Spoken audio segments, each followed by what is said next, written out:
ব্যবসা বাণিজ্য অর্থনীতির সর্বশেষ তথ্য আর ঘটনা প্রবাহ নিয়ে বাংলা ভিশনের সাপ্তাহিক আয়োজন বিজনেস ভিশনে সবাইকে শুভেচ্ছা। আপনাদের সঙ্গে আছি আমি ইয়াসির ইয়ামিন।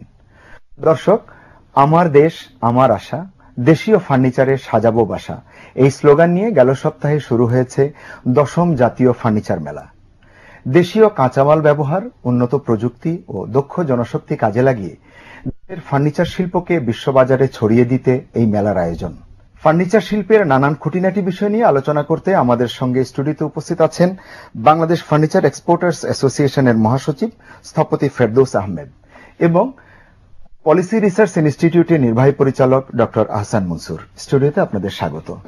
জনাব ফেরদৌস আহমেদ, আপনাকে দিয়ে শুরু করতে চাই। এই যে 10ম ফার্নিচার মেলা, এটিতে আমরা জানি যে 82টি প্রতিষ্ঠান অংশ নিয়েছে। আপনি কি শুরুতে সংক্ষেপে বলবেন যে আমাদের ফার্নিচার শিল্পের এই মুহূর্তের অবস্থানটা কি? বাংলাদেশ ফার্নিচার ম্যানুফ্যাকচারিং বা বাংলাদেশ ফার্নিচার যে সেক্টরটা, সেটা বর্তমানে বাংলাদেশের বাজারের জন্য যে পণ্য তৈরি করছে, সেটা এক কথায় বলতে গেলে আন্তর্জাতিক মানের, সত্যিকার অর্থে আন্তর্জাতিক মানের ফার্নিচার বাংলাদেশ ম্যানুফ্যাকচারার যে আমরা আছি তারা উপস্থিত করতে পারছি আমাদের ক্রেতাদের সামনে। এবং এইটা আমরা আসলে এই জায়গাতে আমরা থাকতে চাই না, আমরা উত্তরোত্তর এটাকে এক্সপোর্ট বাজারে নিয়ে যেতে চাই এবং সেটার জন্য আমাদের দিক থেকে মানে অসম্ভব রকম প্রচেষ্টা আছে এবং এখানে বিভিন্ন পদক্ষেপ নিয়ে আমরা আগানোর চেষ্টা করছি।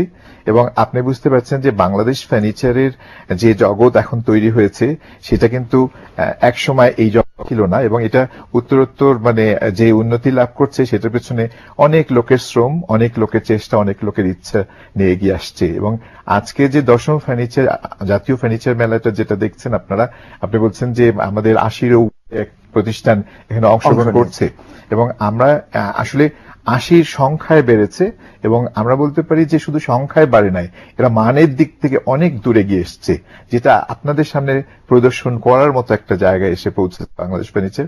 এবং এটা অবশ্যই আমাদের সাফল্য এবং এটা বাংলাদেশের সাফল্য, এবং এই সাফল্য নিয়ে আমরা আসলে বহির্বিশ্বে যেতে চাই, যেখান থেকে আমাদের অনেক বৈদেশিক মুদ্রা অর্জন হবে। ফেরদৌস আহমেদ যে কথাটি বললেন যে 80 সংখ্যাটি বড় নয়, যে গুণগত মানের অনেকখানি এগিয়ে এসছে আমাদের ফার্নিচার শিল্প, একজন অর্থনীতিবিদ হিসেবে আপনার বিশ্লেষণ বা পর্যবেক্ষণ কি বলে? আমরা যদি পিছন দিকে তাকাই, বাংলাদেশ আমাদের যে সমাজ ব্যবস্থা সবকিছুতে কিন্তু ফার্নিচারের স্থান খুব একটা ছিল না।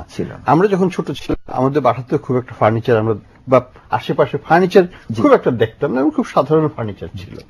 সেই অবস্থা থেকে ইকোনমিক প্রবৃদ্ধির সাথে সাথে যে আমাদের আভ্যন্তরীণ যে চাহিদা হয় সেটার সাথে কিন্তু এবং টেস্টের যে পরিবর্তন হয় সেটার সাথে একটা ডিমান্ড ক্রিয়েট হয় এবং সেই সাথে এই ফার্নিচার ইন্ডাস্ট্রিটা ডেভেলপড হয়ে আসছে। আমাদের ফার্নিচার সেক্টরের একটা অন্তরা যেটা আমি বলবো সেটা হচ্ছে আমাদের কোনো ঐতিহাসিক কোনো মানে হিস্টোরিক্যাল কোনো ব্যাকগ্রাউন্ড নাই। আমরা কমপ্লিট এমটি একটা, ইন্ডিয়াতে যেটা ভারতবর্ষে আছে, পাকিস্তানেও আছে এথনিক ফার্নিচার সেক্টর, আমাদের সেটা অ্যাবসেন্ট। থাইল্যান্ডে আছে, অন্য সব দেশে কিন্তু আছে, চায়নাতে তো অবশ্যই আছে, আমাদের সেটা নাই।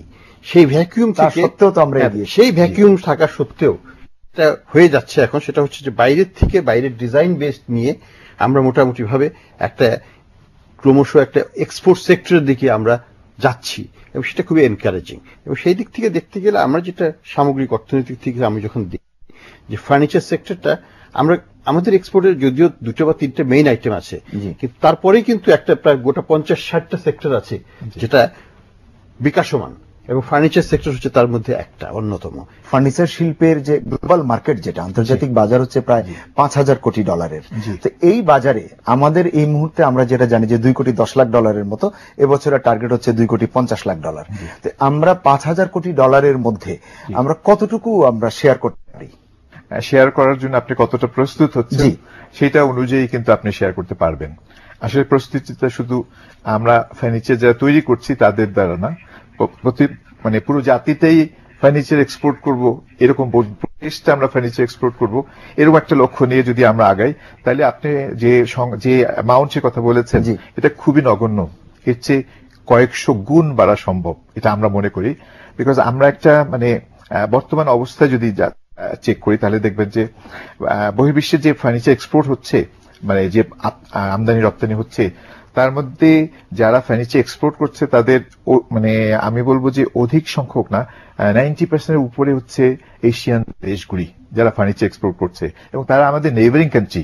এবং এরা, আমি যদি খুব মানে একদম একটা নাম বলি, আপনি যে নামটা শুরু হয়েছে কয়েকদিন আগে, কয়েক বছর আগে, ভিয়েতনাম বিশ্ব ফার্নিচার এক্সপোর্টের বাজারে একটা নাম হয়ে গেছে, যেটা আমাদের চেয়েও কিন্তু অনেক পরে এসছে ফার্নিচার জগতে। এবং তারা যে জায়গাটা তৈরি করে নিয়েছে, আমাদের গার্মেন্টস সেক্টরে আমাদের একটা বিশাল অভিজ্ঞতা আছে। আমাদের সরকারের বলেন, আমাদের দেশের বলেন, আমাদের মানুষের বলেন, সবারই কিন্তু একটা বিশাল অভিজ্ঞতা আছে। নাই থেকে একটা বিরাট সেক্টর তৈরি করেছে বাংলাদেশ, এটা হচ্ছে গার্মেন্টস। আমরা ফার্নিচার নিয়ে যখন মানে পৃথিবীর বিভিন্ন বাজারে যাই, তখন কিন্তু ওরা আমাদেরকে জিজ্ঞেস করে, তোমরা তো ফার্নিচার গার্মেন্টস এক্সপোর্ট করো, তো তোমরা কি ফার্নিচার সেক্টর করছো, তোমরা কি এক্সপোর্ট করতে ক্যাপাবল? এটা কিন্তু একটা বিরাট পরিচয় আমাদের যে আমরা গার্মেন্টস এক্সপোর্ট করছি, সুতরাং আমরা এই সেক্টরে কেন পারবো না। এটা কিন্তু বিভিন্ন সহযোগিতার ব্যাপার, সরকারের বিভিন্ন পলিসির ব্যাপার, এবং যাতে এই সেক্টরকে আমরা যেটা বলছেন যে অ্যামাউন্ট এখন এক্সপোর্ট হচ্ছে, এটা কিন্তু সম্পূর্ণভাবে আমরা ব্যক্তিগত পর্যায়ে যে যা এক্সপোর্ট করার জন্য আমাদের মার্কেট সার্চ করে বের করতে পারছি, সেখানে আমরা পেনিট্রেট করে এইটুকু করছি। কিন্তু আমরা যদি সমষ্টিগতভাবে, যেটা অ্যাকচুয়ালি আমরা চেষ্টা করছি, আমরা ফার্নিচার এক্সপোর্টার্স অ্যাসোসিয়েশন তৈরি করেছি, এবং আমরা আগামী ফেব্রুয়ারি মাসে একটা মানে ইন্টারন্যাশনাল ফার্নিচার ফেয়ার তৈরি করার আমরা প্রস্তুতি নিচ্ছি, যেখানে আমাদের বিদেশি বায়ার আসবে। আপনি জানেন হয়তো যে ভারতে ফেব্রুয়ারি মাসের শেষের দিকে একটা এক্সপো হয়, মালয়েশিয়াতে হয়, সিঙ্গাপুরে হয়। ওই সময়ের সাথে মানে সঙ্গতি রেখে আমরা ফেব্রুয়ারি মাসের 20 থেকে 23 তারিখ পর্যন্ত একটা আন্তর্জাতিক ফার্নিচার এক্সপোর্ট এক্সপোজিশন করতে যাচ্ছি। এই যে উনি যে সম্ভাবনার কথা বললেন, আশাবাদের কথা বললেন, এটা তো তখনই সম্ভব হবে যদি সরকারের নীতি বা পলিসিগুলো যদি এর অনুকূল হয়। আপনি কি মনে করেন যে সরকারের যে বিদ্যমান যে ট্যারিফ পলিসি আছে, বা সরকার ইপিবি বা বাণিজ্য মন্ত্রণালয় যে নীতিগুলো করবে, বাণিজ্য নীতিমালায়, এটি কি এর জন্য অনুকূল, বা কি করা দরকার আসলে? সরকারের আমরা যেটা দেখি, সরকার অনেক কিছুই কাগজে কলমে বলে, কিন্তু বাস্তবিক মানে প্র্যাকটিক্যাল এক্সপিরিয়েন্স হচ্ছে যে প্রতিবন্ধকতা যেন দূর হয় না। এটা এক্ষেত্রে বলবো যে আমাদের সামনে কিছু পজিটিভ এক্সাম্পলস আছে গার্মেন্টস সেক্টরকে, যেটা এবং গার্মেন্টস সেক্টরের যে এক্সপিরিয়েন্স, সেটার মেইন কারণটা হচ্ছে আমার মতে যে এটা একটা মোটামুটি ভাবে একটা ফ্রি ট্রেড চ্যানেল পেয়ে গেছে। যে কোনো ম্যাটেরিয়াল দেশে পাই বা বিদেশে পাই, সেটা আমি ট্যারিফ ব্যারিয়ার ছাড়াই আমি আনতে পারি এবং প্রসেস করে আবার বাইরে দিয়ে দিতে পারি। অন্যান্য কোনো সেক্টরের বেলা সেটা ঠিক ওইভাবে প্রযোজ্য হয় নাই, এবং সেই কারণে অন্যান্য সেক্টরগুলো ডেভেলপ করতে পারে নাই। এখন আমরা যদি শুধু উইনার করতে যাই, তাহলে কিন্তু হবে না। কে উইনার কে লুজার আমরা অ্যাপ্রায়রে জানার কোনো উপায় নাই। আমাদেরকে একটা রেজিম দিতে হবে, একটা এনভায়রনমেন্ট দিতে হবে, এবং সেখানে প্লেয়ার্স লাইক আপনাদের মতো সেক্টর এবং অন্যান্য আরো সেক্টর, যেমন শিপ বিল্ডিং আসতে পারে, যে কেউ আসতে পারে। আমরা জানবো না কোনো সময় আমাদেরকে যে এই সেক্টরটাই হবে। সরকার বলতে পারে এই সেক্টরটা হবে, দেখা যাবে ওটা 20 বছরের পরেও কোনো ভবিষ্যতে কিছু হয় নাই। তো এটা হবে প্রাইভেট সেক্টর ড্রিভেনই হতে হবে, এবং প্রাইভেট সেক্টরের তারাই উইনার বা লুজার হিসাবে ডিটারমিন হবেন ultimately by the market force.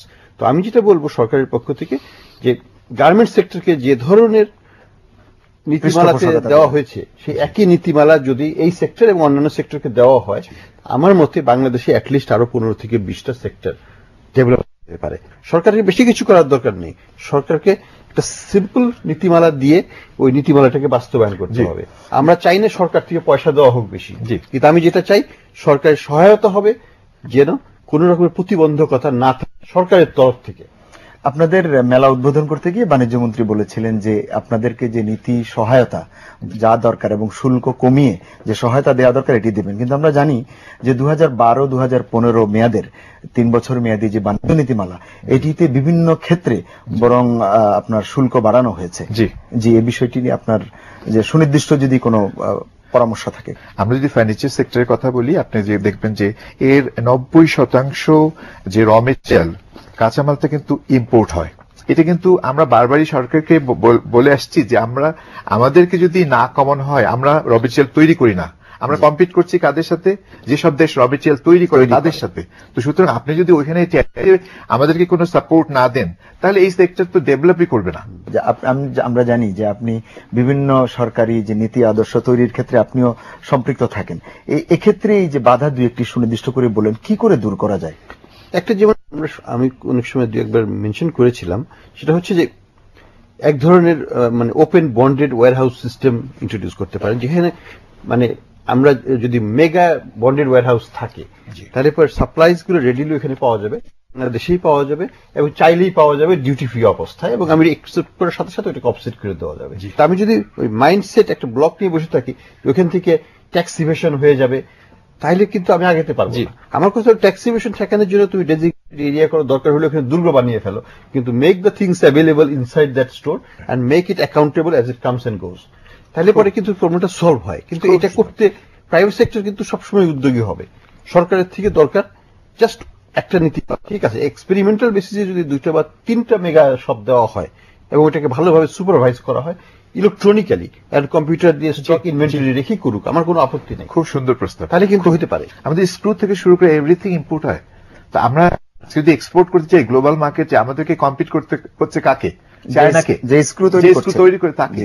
আপনি আমাকে যদি সেই সাপোর্টটা না দেন তাহলে আমরা কি করে এগিয়ে আসবো? এবং সময়টা একটা বড় জিনিস। এখন ওই স্ক্রুর জন্য যদি বসে থাকতে হয় আমাকে 3 মাস, আমি অন দ্য স্পট আমি ডেলিভারি। এই বিষয়গুলো নিয়ে আমরা আবারও আসছি, একটি বিরতির সময় হয়েছে। দর্শক, বিজনেস ভিশনে নিচ্ছি ছোট্ট একটি বিরতি, আমাদের সঙ্গেই থাকুন।